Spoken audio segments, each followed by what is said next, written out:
Hey, it's Michael, and I've got a question for you. Is compromise a good or a bad thing?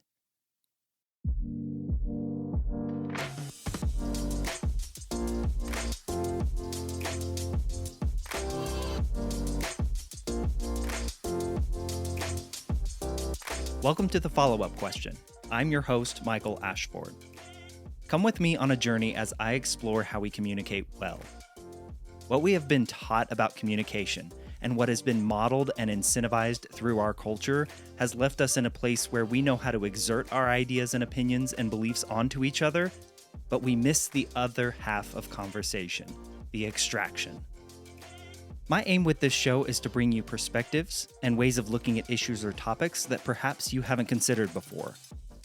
To teach you how to ask curious questions, how to seek understanding over certainty, and how to listen and give space so that ultimately you might become a better communicator. I'm a former journalist who believes everyone has a story to tell, and it's only when we ask questions and listen that we reveal what connects us as humans. Our dreams, our desires, our experiences, our ideas, and what we stand for, rather than what we are against.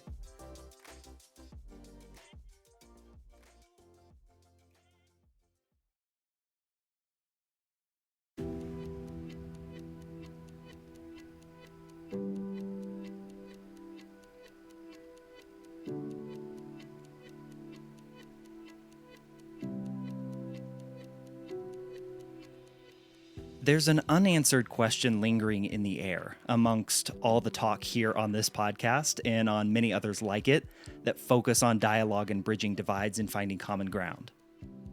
And that question is, what happens when we have to move beyond conversation and achieving understanding, and we actually have to start producing solutions to problems? What do we do then?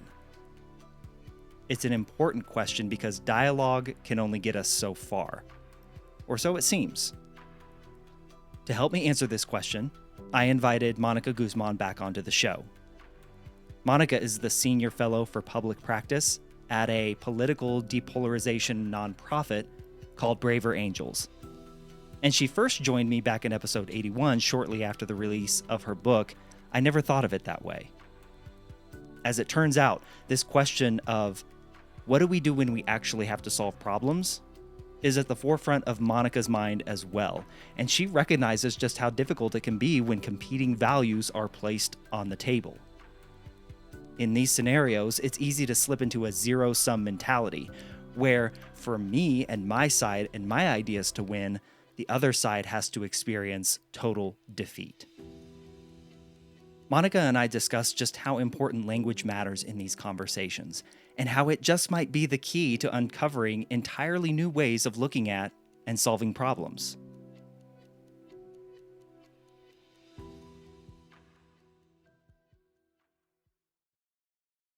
So there's like this nagging idea sitting on my shoulder, like you gotta talk about this more, you gotta talk about this more. Mhm. And it is this idea of what is beyond finding common ground, Mónica. Mm. Like we we talk about finding common ground, we talk about using the same language, we talk about um, understanding each other better and more. But what I want to talk to you about and what I want to get your input on is what happens when like we actually have to come up with a solution Mhm. to a big problem.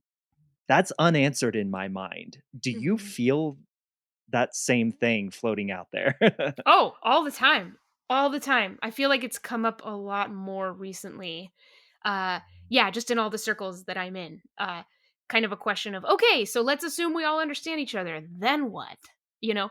And sometimes it's with some impatience, like folks who just want to get there already and may not see the point of the understanding piece, which I have, thoughts about that. But but yeah, there's a situation where you really have shared concerns, you really have listened, you really have understood. Okay, then what? Like, isn't there another step? And yes, of course there is. Yes, of course there is. And I think about the work that I do and the bridging work as being so much of laying the foundation for the actual problem solving. It's often called deliberation. It's Mhm. it's what it's what has to happen in a good democracy. You have to bring people together and you have to work on solutions. It's it's a little bit, everything's an up and down, right? Because when you finally kind of get understanding, you're kind of feeling good. You're like warm fuzzies, yeah, everybody's all right. I understand where they're coming from. This is cool. But then you get into the hard work of, okay, now you actually have to figure something out between you. And it's another it's another level. If understanding is 101 and it's not that easy, the next step is a little more advanced, but it is very necessary. I don't think that that second step is possible without the first, which is why Agreed. I focus so much on, look, you can't persuade if you don't understand. If you go in trying to change people, you make it impossible to understand them. So don't start there. But there is a level at which, okay, now we've got some stuff on the table. Now we've got to do the hard work of figuring out what to do. And I guess that's kind of what I'm running up against is so much of your message, so much of my message, and many others that work in this space is don't rush in to try and change people. The very thing that you want the most is the thing that will shut the conversation down, right? Hmm. But there is a point where you do want to change them, or Yeah, or sure. or we do want to affect change. Maybe not change Yes. that person, but we want to affect change and come up with solutions. I'm thinking of Dr. Peter Coleman, who wrote the book "The Way Out: How to Overcome Toxic Polarization." Columbia University professor. He's been on the show. He was talking about, and I've referenced this in my TEDx talk. He was talking about this group of women who met in the Northeast, I believe in Boston, who came together to talk about abortion Mhm. issues, and they went in with these of course preconceived notions, these ideas of what the other side believed. You have pro-choice and pro-life both intermixed in this group, and what he said and found in this study over this group of women was that they came out of those conversations with a better understanding of each other. They saw people, let the other members of the group that they didn't agree with, less as enemies and more as people who have a perspective that they may not share, but they understand it and they can see how they got to that point. But what's missing for me is like, okay, but then legislation, like what do we do about legislation? What do we do about Mhm. the other many issues beyond just abortion and the things that would lead a woman to choose abortion, Mhm. or the things that would lead a woman to say or to choose to be pro-life? What do you say, I guess, to go back to what you were just talking about, Monica? What do you say to the people who they're at that point, that tipping point of, okay, I understand, and then that cliff happens where we've got to start finding solutions? What Mhm. is it that you say to people to get things back on track or to get people on board with the solution creating process? Yeah. Once you have done some of the work and spent the time to understand, get past any vilification, get past assumptions about what other people believe, and hopefully that means that your description of the problem is more clear. Your understanding of the disagreement is more accurate. So I'll give you a good example. This week I saw a meme on Facebook that was really beautiful in that it was sort of well designed, right? And it had rhetorical symmetry that when we see it, we always think that it must be true. Mm, And the message was, I pick the second grader over the Second Amendment. Now, how rhythmic and symmetrical and lovely. I pick the second grader over the Second Amendment. You mhm. you hear that and you go, yeah, of course, right? If you're more liberal on the gun debate and you don't want Yes, anything to yeah. do with the Second Amendment, like, or like, but what that meme has just done is it has just made this binary that doesn't exist. Right. Either you want to save babies or you want to think about guns and gun culture. Which one's better? Well, obviously our children. But the messy thing that that implants in your mind is the idea that folks who would disagree with you or who would want to have a conversation about the Second Amendment and what's good about it, well, those people don't want to protect our children. And so it's memes like that, it's ideas like that that get implanted into our heads and make us see the debate in a completely false way. That's not even what we're talking about. But If you have, you tend to have one side of the gun debate and you talk generously and you listen to somebody who might be on the other, you'll see that you both want to keep children safe and you both believe in freedom and some options against tyranny, and you both believe in some sense of security and personal security and the freedom to achieve it. And you'll find all that common ground. And so then whatever your conception of the problem is, it'll be a lot more accurate than I choose the second grader over the Second Amendment, right? So once you're there, I guess I just want to really emphasize the importance of getting there.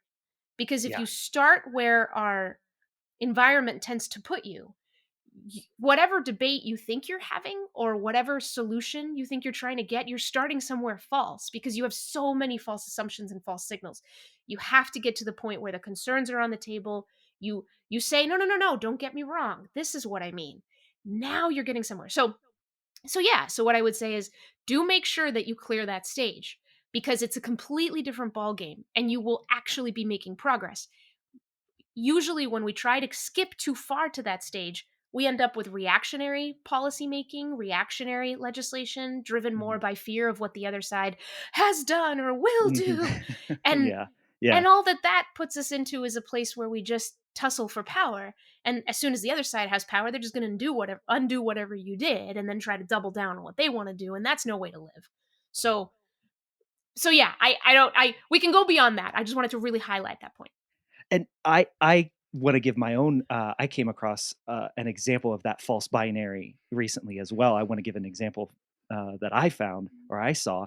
It was a Jon Stewart interview with, I believe, a Tennessee state representative, and he was making the argument: you are passing laws banning drag shows while not passing gun legislation, or while Mm, ignoring John Stewart's whole message was, you're ignoring children's health safety at school by not doing anything about guns, and you're focusing all your attention on drag mm, shows, banning drag shows. And I was just sitting there. I one took the I made the mistake of jumping into the comments, but I was just sitting mhm. there thinking these two do not relate in any way, That's shape, or right. form. You are creating enemies of two issues that have nothing to do with each other. That's right. And it gets one side riled up, while the other side, you're just trying to make that Tennessee state legislator look like a fool Yeah. because he was completely unprepared for that kind of argument Yeah. or that kind of debate. It was, whether you no matter where you fall on the Second Yeah. Amendment and guns and all that, or drag shows and all that, the two are separate, and They you can are. actually work on legislation on both at the Mhm. same time.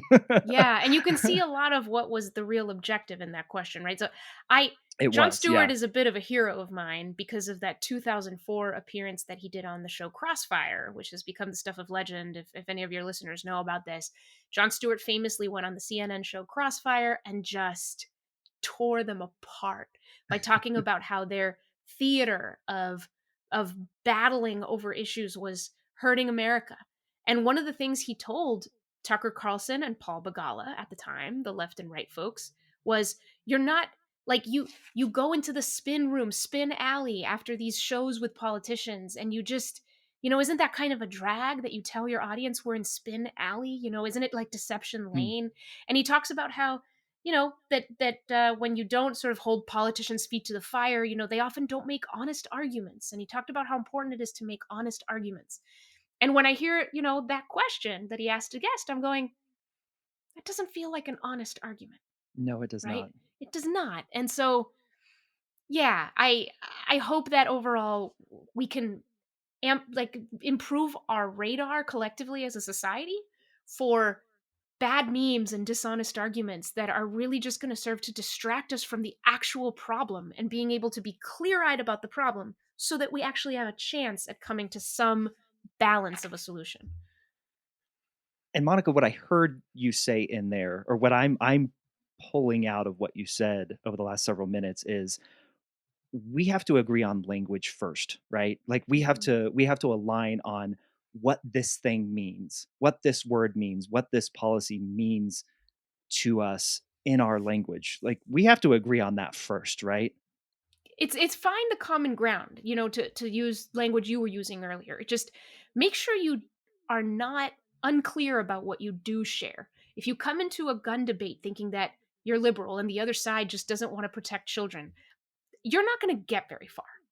You're Yeah. just not. So you have to be clear about the values of the other side and the generous kind of interpretation of what they care about rather than what they want to tear down that you love.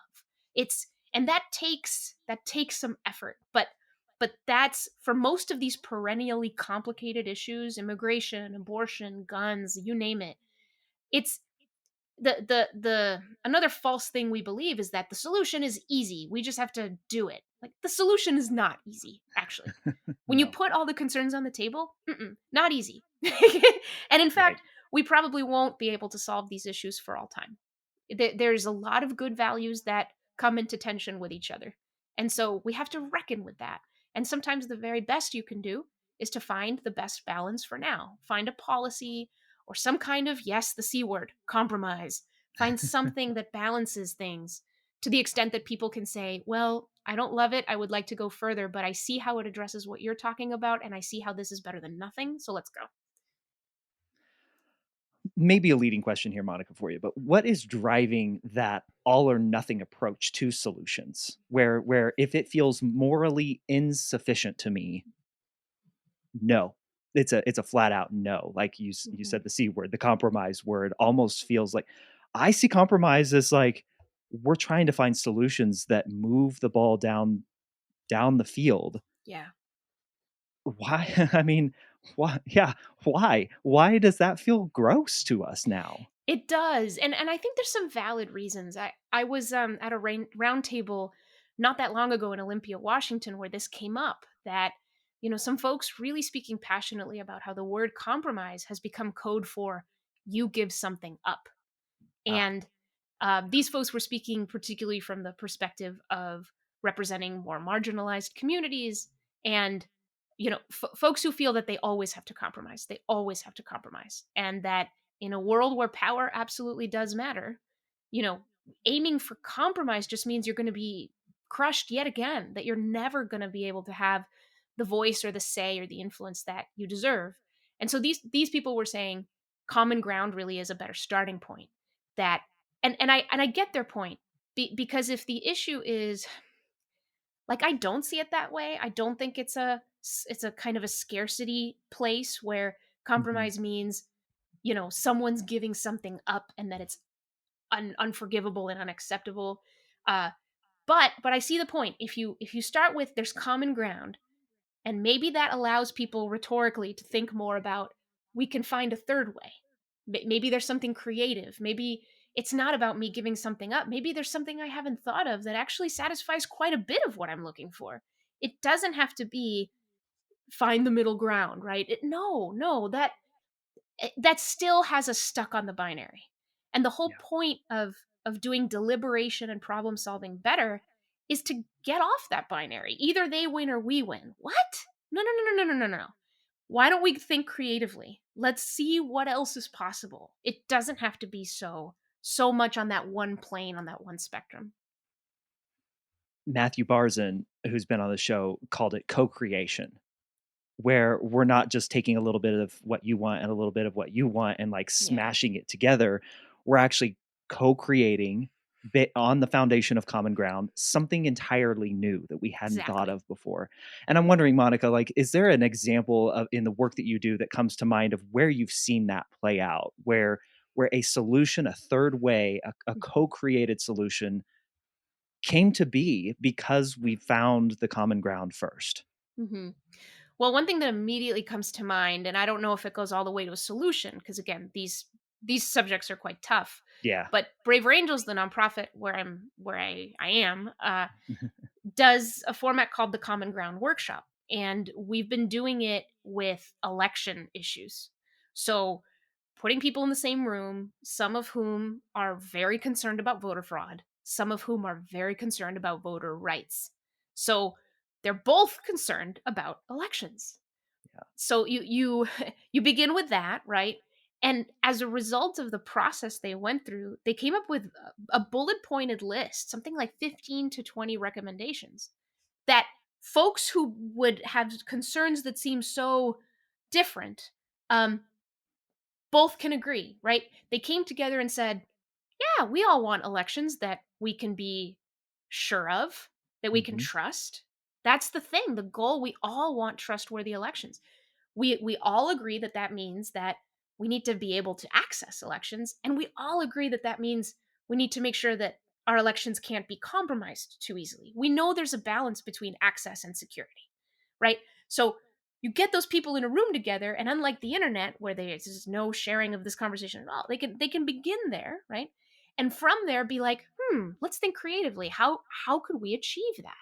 And I wish I remembered specifically what those bullet points are. I can always send you the list. The list exists, but Yeah, it's I'd love to hear it. I Yeah. yeah I was reading it going, huh, like these are pretty good ideas, you know, Yeah. like the idea around I don't know. There's an idea about a holiday. Can we have a holiday on election day? Where it just kind of makes sense, like stuff like that. Can we make the hours this way, and can we make sure that we do have a way of checking that people are eligible to vote? Can we have it be these things?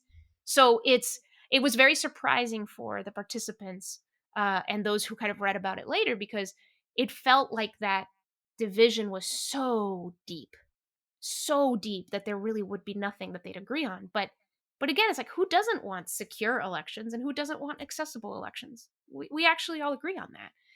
And once you kind of air out the concerns that you have and the anger and resentment and what you're afraid is going to happen, then you Hmm. can focus on solutions. I'm struck by when we get to that point. I call it giving people the space to move without having to go all the way to the opposite end of the other extreme, Yeah, right? Like, okay, I can come to you a little bit and you can come to me a little bit, but that doesn't yeah, mean that now I agree and I am you, yeah, nor are you me, if I'm making sense there. yes, We've got to, I'll use the word grace. That makes sense to me as a Christian. yeah, We've got to give other people grace when we disagree with them to yeah, allow them the space to move in a direction that feels I'll say comfortable, but even that's not the word that I'm looking for because some of this is really hard and uncomfortable work, right? yeah, yeah. No, but yeah, we have to make it so that people can be candid and speak fully and freely without fear. I think that's the goal. This reminds me of, I was part of a podcast recording that was pretty ambitious, and it was with a Slate podcast called the How To Podcast, with Amanda Ripley, and we did a two-part series of episodes with a woman and her brother who were getting ready to have a politically contentious conversation with their father, and yeah. So it was fascinating because we recorded almost like a coaching conversation with the two of them. Like, how Yeah. are you getting ready? What are the things you can try? And then they had the conversation with their father, which was recorded. And then after we heard highlights from that, we then analyzed, how did it go? What seemed to work? And I remember that the brother was telling some anecdotes about what tends to happen in his political conversations with his father. And I think this is really instructive to your point. He was talking about how, so the brother is liberal, his father's conservative, and he was saying, it's so frustrating because we'll be talking about some issue, and I'll feel like I'm making a lot of progress because we're seeing some things the same way. He's making sort of certain concessions about issues, and then the brother goes, and so I'll tell him, well, dad, I don't know if you realize this, but that's basically progressive. I think that makes you progressive. And the brother would be like, and my dad would just immediately shut down and all the Oh progress no. would be done. And it's like, gee, I wonder why. You know? Right? Because it's as if all the movement your dad was doing trying to be creative and whatnot, and you went, gotcha, you're a Yeah. progressive. You didn't even know, I need you to admit that. Like our eagerness to put labels on people. Aha, so in other words, told you so, you believed what I believe. Like, no, that as soon as you tell that to people, it's like they wake up from their beautiful reverie of just being candid with you, and they Mhm. go, I'm losing some part of my identity. This person isn't here to understand me. They just want to put me in a box. Their box. Yeah, No. it feels like a sneak attack. Exactly. And so it was interesting because in the course of the podcast, I think that was sort of revealed as something, oops, maybe don't do that. you know? If the goal is like actual deliberation on tough stuff, you don't want to do that because you take away people's security in being honest with you if they think that you're just looking for little traps. So Yeah. so so be really careful with that. It reminds me of in your book, you talk about, and you can explain this far greater than I can. The context matters, the space where we have these conversations matter, whether it's very public, like on social media, or whether it is in those one-to-one conversations with our parents or our friends or our coworkers. Can you explain that and how much of this has to happen in those controlled, more private spaces before we start blasting it out for the world to see? Yeah, it is far more likely that you will get candor and honesty and genuine exploration of perspectives if the conversation is contained to the people actually participating in the conversation. The more that you have invisible onlookers, potentially mass audience, if some piece of this is being recorded and I could get in trouble for it later, or I don't know who I know who's looking over my shoulder at what I'm saying, the more you're going to want to please all those people, signal to those people whatever you think is important. The more you're going to think again about protecting something, about your reputation or who you are or what signals you want to put out, and the Your less you're tribe. gonna feel free, yeah, Yeah. to just explore. Um, because we can't live our lives in constant defense and expect to learn. I mean, you have to let your guard down. So the one-on-one conversation that is in person is the one where we can bring the most capacity that we come built. Humans have wonderful tools: our voice, our gestures, our laughter, our body language. Um, Bring all those tools to the table because you'll be able to do more with them. It's a fairly simple concept, right?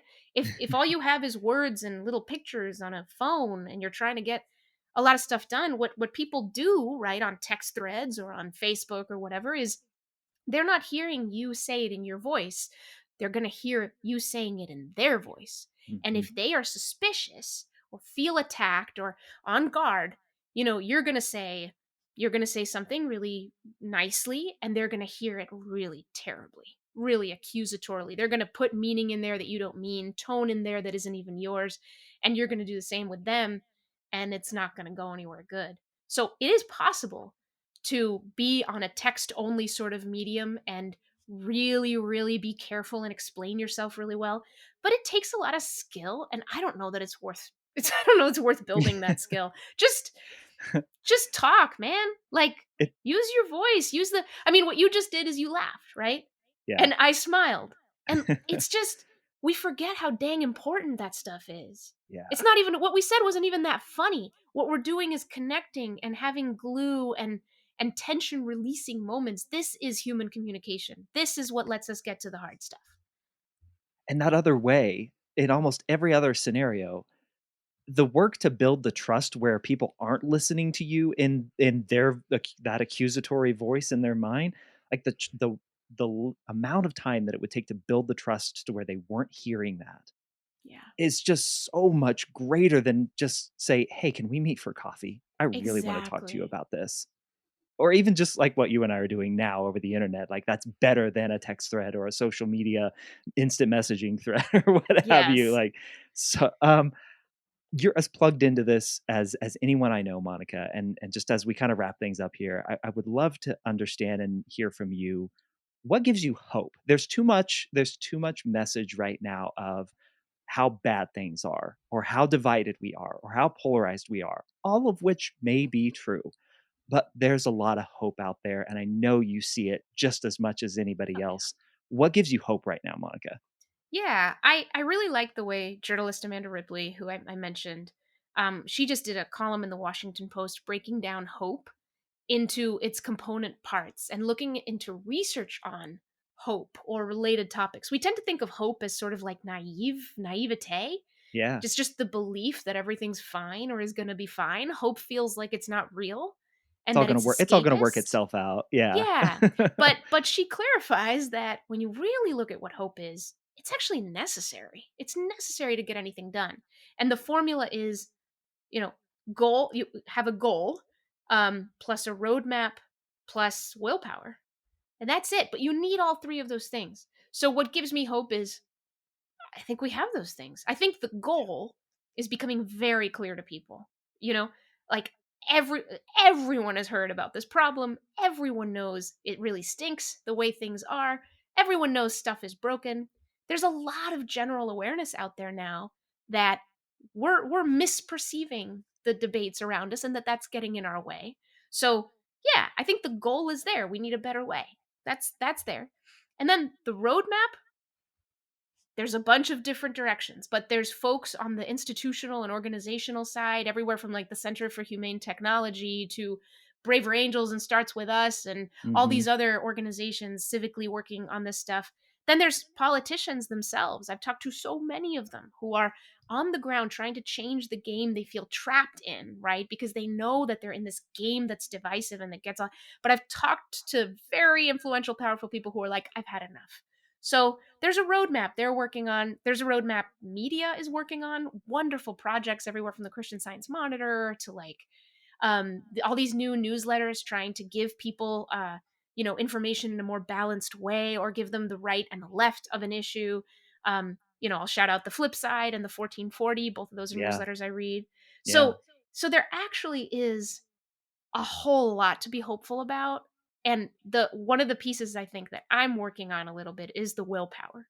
Meaning people when they feel helpless and hopeless, when they're helpless or when they think only the big people and the big movers can make a difference here, they're not going to feel their own power, and we actually rely on that. Like Mm. it's only when regular people recognize that they can take small steps in their own conversations and their own consumption of media to approach things more curiously with more humility. It's going to take that for the politics or the media or any other institution to truly make a change, because those are mirror institutions. They have to see the signals in the culture, and we have to show those signals. It may feel small, it's not. It's necessary to move step by step, and so it's happening. It's out there, and anyone can do it. Well, Monica, last time you were on the show, I asked you what's a question you wish you asked more. But in light of that answer, I'm not going to ask that again. Mhm. I would love for you to leave the listeners with a question that they can ask themselves to kick Mm. off this process of tapping into their willpower and understanding the strength that they have to enter into these conversations to find common ground. What's a question that you want people listening right now to begin asking themselves about all Mm. this? Mhm. Yeah, I think I'll leave y'all with who what are the people you talk about but never with? Who are the people you talk about but never with? Maybe in a judgy way. Maybe in a way where you go, they're the cause of all my problems, these people.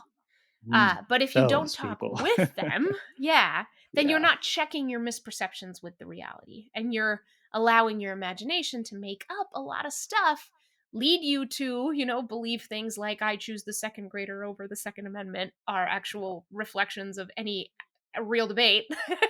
so so yeah, who do you often talk about but never with? Those are the folks where you could try to apply your curiosity. It could be as easy as, go online, read an article that represents, the other side of a popularly held view.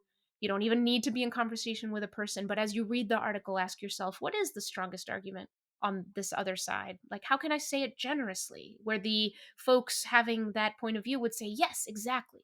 What are the deep down human concerns, right? And then when you're ready, then yeah, maybe somebody who is close to that group or is a member of that group, you can say, "Hey, I'd really like to learn from you. I'm curious. Like, can we have a conversation?" And so, work up to that, and that'll be pretty amazing. And you can do it. You can totally do it, and you'll be glad you did. Monica, you're the best. I learn from you every time I listen to you talk, every time you and I have a chance to connect. So thank you so much. Thank you for doing this, because I think this helps me answer a lot of questions in my mind. So I appreciate you, and thank you so much for the work that you do. Oh man, I love talking to you too. I'm really glad to have been invited back. So till next time. Absolutely. There will be a next time. Yes. Yes. Take care. See ya. So many thanks to Monica for rejoining me here on the show and sharing her perspective on an important issue. Please do me and Monica a huge favor and share this episode with someone you know who might find some value in listening to this conversation. Share this episode with your network and help spread the good word about the importance of asking more questions. And if you like the conversations with the amazing guests like Mónica Guzmán that I have on each and every episode, subscribe so that you never miss when a new episode drops. If you ever want to get in touch with me, you can always email me at michael@thefollowupquestion.com, or you can go to my website, michaelashford.com, and reach out there. I'll catch you on the next episode of The Follow-Up Question. And until then, keep asking questions.